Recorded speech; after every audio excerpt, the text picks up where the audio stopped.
What's up, everybody? The Inquisitive Mamba here, back on another podcast. It's Friday. Happy Friday. We got some sports today. I got two guests joining me right here, Danny and Hayden. Welcome on the show, boys. Thanks for having us, Joe. Inquisitive Mamba. First time. Let's get it. Yes, sir. Let's go.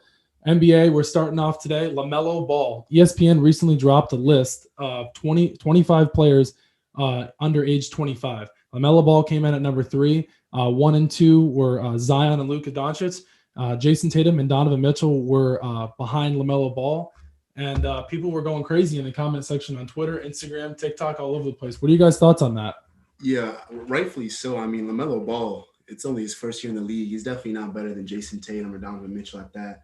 I mean, I agree with the Zion Williamson and Luka Doncic, but I think that's just ESPN trying to ride the Lamelo Ball hype for sure. I'm with you. I have to disagree because if you're taking his unique passing ability into account and the fact that he can also score, you can put him on that Luka level. I'm going to cut this guy off real quick. As soon as next year, you're able to put Lamelo Ball on that Luka level with his scoring and passing ability. You're going absolutely crazy. You sound like his own father, LeVar Ball. We're going to see what Donovan Mitchell does in the playoffs this year. I think he could definitely take the Jazz to the finals. But if we're talking about potential and what someone can be, I think you got to put Lamelo in that top 5 for sure. You think so? What is Lamelo Ball averaging this season? I think he was averaging more than 20. 16, 7, 7. He was averaging around 16 points per game. When he wasn't starting, he was averaging around 12.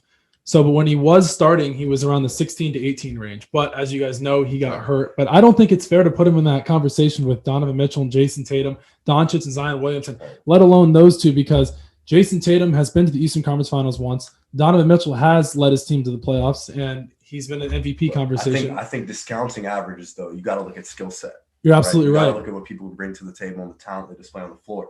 LaMelo has proven that you can put him up there with Ben Simmons and Luka Doncic as the best passers in the league already at this. You're absolutely right. Don't forget about LeBron James and Chris Paul. Moving on, the NBA recently dropped their top 5 MVP rankings this morning. As you guys know, LeBron James is out of that top 5 list as he has been hurt for 10 games now. The GOAT, man. Don't disrespect the GOAT. I don't think he'll be getting the MVP this year, but that's okay. Jokic comes in at number 1. Lillard comes in at 2. Embiid comes in at 3. Harden at Giannis at 4 and Harden at 5. Guys, what do you think about that?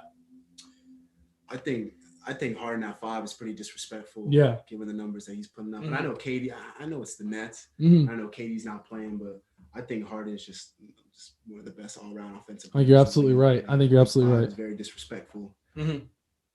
Hey, Danny, what are your thoughts on it? Yeah, I would definitely have to agree with that. I also don't see how Lillard is above Embiid.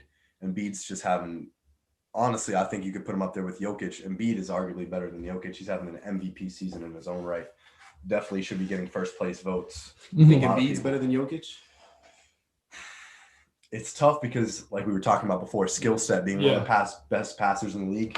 Jokic creates for so many more people than himself, whereas Embiid is almost like a 7'1" just scoring guard. I know, but I saw like an interesting statistic based on comparing both Embiid and Jokic and how many points that they each get coming from the line. And I saw Embiid was ranked among centers in like the top 5, getting like 16 points per game from the line compared to Jokic, who's only getting 4 points from the line, but yet they're still averaging similar numbers. Jokic is less aggressive when looking for his own shot than Embiid, so that makes Embiid more dangerous, especially when it's coming down to closing time. Last 10, 15 seconds of the game, especially in the playoffs. If you need someone to create a shot, you get Ben Simmons out of the game, you give it to Embiid. I'm glad you guys brought that up because in previous shows not too long ago, I mentioned Nikola Jokic has led his team in every single stat category there is known to man. But now that he has his teammate Aaron Gordon, who's balling out for them, the Nuggets they've been looking really, really good. I don't want to talk too much about Aaron Gordon and his dunk score contest as he's number 50, and he's been talking all about that. We don't really care about that, but we want to focus on Lillard at number 2, Giannis at 4, and Harden at 5. As Hayden said, Harden at 5 is pretty disrespectful. Harden came out about a week ago and said, I'm the MVP, as he's been averaging a triple-double as he's played. You guys know how I feel about that. I don't think it's fair to give somebody on the Nets the MVP just because the caliber players they have. It's not the H-Town show anymore. Harden's not balling out with the LA Fitness guys on the Rockets. Moving on, last night, Patrick Beverley was ejected late in that Clippers game against the Suns. The Clippers ran away with that. Paul George looked like he was back on the Pacers with his stubby toe or whatever the feet he's got, but it doesn't even matter. They went on and they blew out the Suns last night. Actually, my roommate was talking to me about that last night, and he was right. The Clippers ended up covering was a crazy game for better fans out there. But guys, what did you guys watch that game last night? So Patrick Beverly, if you're listening to this show, which you're probably not, but I hope you do, just relax, man. Just take it easy. You don't need to be yelling at people all the time. We know you play good defense. Just relax, okay? We get it. You're a scrappy guard. We get it. You're not the first option on your team. Yeah. You average 8 points a game, man. Play defense and relax, all right? Absolutely. Take it easy. Paul George ended up with 33 points last night. He shot 7 of 9 from 3. Kawhi ended up with 27 as well. The Clippers have been rolling as of late. And do you guys think that they could be a finals contender? I'm not a believer in the Clippers. No, really? I don't think the Clippers just have that team chemistry. I agree with you. I don't think when Paul George and Kawhi Leonard are on the court at the same time, I just don't think they have that what's the word I'm looking for? That synergy.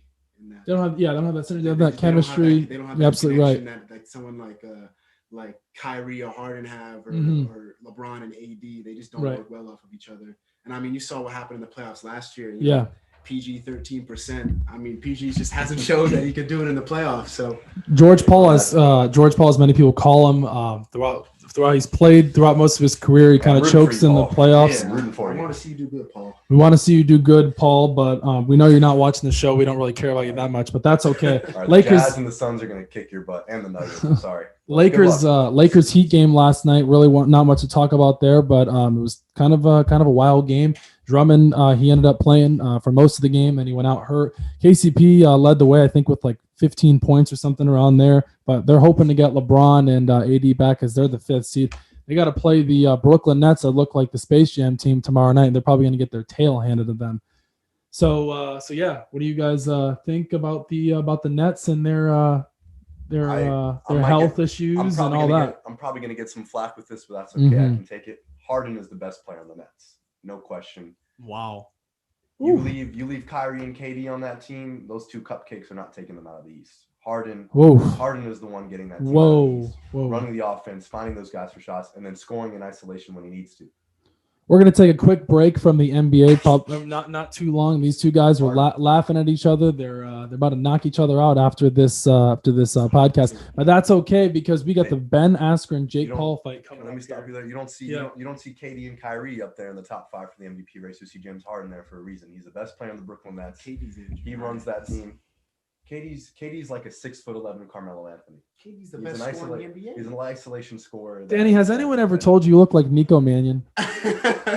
Nico, that's my cousin, man. Yo, watch the show. All right. Moving on. I told you guys these two goofballs are going to be knocking each other out after this podcast.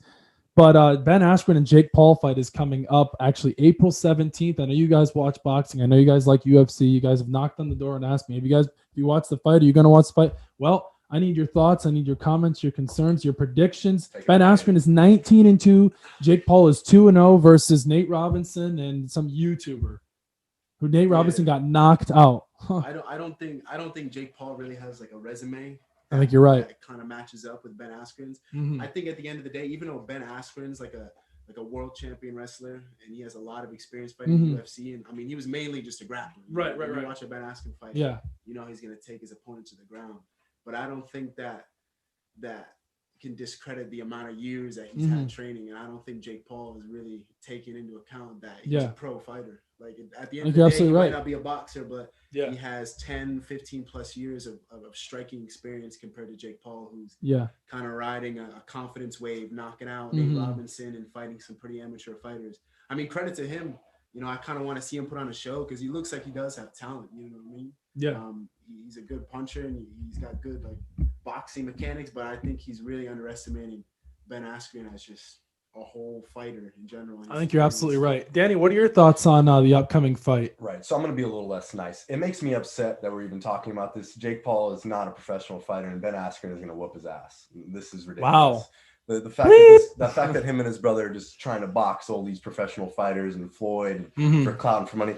Honestly, it's ridiculous. It's painful to watch, and I'm sick of it. Please move on to something else. I don't think it's painful to watch. Ridiculous. Yes, I think it's marketing. If you ask me, at the end of the day, it upsets me. If Logan Paul and Floyd Mayweather want to fight, I'll sit down and watch that fight. Gladly. You're not going to see me. I'll watch it. I'll watch it, but go back to YouTube, please. Hey, you know what? Jake's going to have something to say about that on April 17th. We got your thoughts. We got your comments. We got your concerns. on the Jake Paul Ben Askren fight. I'm going to take Jake Paul. On the Askren money line. Ben Askren is 19-2, Askren. as Jake Paul is 2-0. As I said, he's fought some YouTuber named Deji and Nate Robinson, two plumbers in my book. Moving on to today's games. Betting for tonight's games for all you sports fans out there, for all you fanatics and you addicts, all the above. Pacers Magic -5, T-Wolves Celtics -8.5 for Boston, Indies -5, Knicks Grizzlies -1 for Memphis, Bulls Hawks -2 for Atlanta, Philly is -6, Hornets Bucks -4.5, Spurs Nuggets -8.5, Wizards Warriors -4.5, Rockets Clippers -11.5. The Rockets have a bunch of LA Fitness guys out there, man. A bunch of 24 hours fitness guys. Hey, probably gonna be at the local park. All-Star next year. Yeah. So as most of those games don't excite you guys, I mean, I don't know which matchup maybe excites you the most. I really don't have any. I mean, there's no really good games going on here. Those are the over-unders, anything you see. Actually, I've been up all night thinking about this T-Wolves Celtics game, man. I don't know. I think -8.5 for Boston is a hit. It's a lock, but then again, not every bet is going to be a lock. But Boston -8.5, I think that's fair, right? At this point in the season, the T-Wolves have nothing to lose, so don't be surprised they're going to come out. That's with their true. Best effort. No Anthony Malik Edwards Beasley. Score 30. No Malik Beasley. He's out. He's looking to be figuring something out. He's hurt. Contract. He's had a hell of a year. He has. So I mean, I don't know. Any of those games excite I'm you guys? intrigued by the Zach LaVine Trae Young matchup. Yeah, that too. Sixers Pelicans would be fun, but Lonzo's out, Ingram's out, Josh Hart is out, and Embiid and Simmons. I don't know. I mean, I think that could be an interesting one as well. As long as Zion's playing, I think New Orleans basketball is worth watching. Yeah, I think you're right. To be fair, at this point in the season, playoff time's right around the corner. A lot of guys are just, a lot of teams are playing veterans and rookie free agents and stuff like that and resting people. A lot of guys are injured. These games are less competitive than they say would have been 2 months ago. So I told you guys we were focusing on the NBA mostly, but there's one thing I didn't tell you guys about. Danny mentioned this to me when he ran into me at the gym last week. He was saying, hey, did you catch that Rappaport KD stuff? I know we've been talking about the Nets on the show, but Danny said that needs to be brought up. So Danny, tell us your thoughts on that whole KD, Charles Barkley, all that whole situation. Take it away. So in front of me here, I have KD's career statistics. I've got his third season average 30 points per game, MVP year average 32. There's a reason they call this guy the easy money sniper. He's a sniper. He scores the shit out of the ball. Man, why don't you just take it easy on all these media guys too, man? Just relax, Charles Barkley and Rappaport, they just want to get under your skin, Yeah. You just got to, the way, you do it so easy on the court, just take the high road. I think KD. Hayden, what are your thoughts on this, man? Danny's carried away with KD. He hates KD, loves KD. Man, forget Rappaport, man. I respect. But you know what? Danny's the type of guy that uses KD in 2K.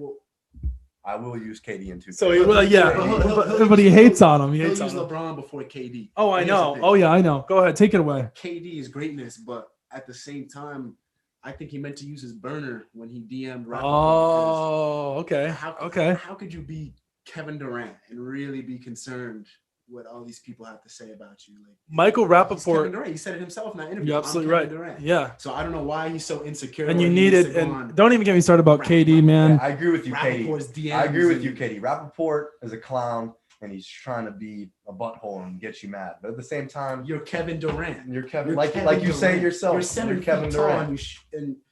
You shoot the lights out. You don't have to worry about guys like Rappaport who are looking for a Hollywood cloud and just been sitting outside the Hollywood sign knocking on the door to get in. Michael Rappaport is using Kevin Durant's hate speech to build his brand. Exactly. Don't help build his brand, KD. Be better than that. KD, it's a method to his madness. He knows exactly what he's doing. Before you start going on Rappaport, there's better things in your DMs than Rappaport. Don't get me started about Rappaport, man. Don't get me started about Rappaport. Guys, there's no KD slander will be tolerated on the show. No, KD, I guess not. Love you. There's I think that's going to do it for us today. We talked about the NBA, excuse me. I can't speak. I need some water. These guys are driving me crazy. As I said, these two guys are probably going to be knocking each other out after the podcast. Thanks for coming on, guys. Danny, Hayden, give a round of applause for yourself. You guys did a great job. First time on the Inquisitive Mamba. Heck yeah. Thank you guys for coming on. First guest. Guys, don't forget to like, comment, subscribe. This goes on TikTok, Instagram, Spotify, Google Podcasts, Anchor. It goes all over. And until next time, peace.